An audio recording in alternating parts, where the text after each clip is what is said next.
গরিব স্বামীর কাছে মেয়েরা চায় টাকা, আর বড়লোক স্বামীর কাছে মেয়েরা চায় সুখ। কথাটা অনেকের কাছে তিতা মনে হলেও এটাই বাস্তব। আজীবন সংসারের বোঝা টানা মানুষরা শেষ বয়সে এসে নিজেরাই সংসারের বোঝা হয়ে যায় এবং পরিবারের সবার করুণার পাত্র হয়ে জীবন কাটায়। বেশি বুদ্ধির মেয়েদের সংসারে শান্তি থাকে না। অকৃতজ্ঞ মানুষগুলো চেনা খুবই কঠিন, কারণ এরা অভিনয়ে ওস্তাদ। প্রয়োজনে পা ধরতে পারে, আবার সরে গেলে বুকে ছুরি বসাতে দ্বিধাবোধ করে না।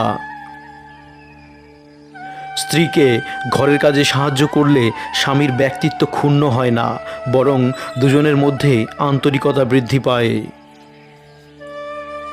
লুঙ্গিতে আগুন লাগলে যেমন খুললেও বিপদ, না খুললেও বিপদ, সমাজের কিছু মানুষ আছে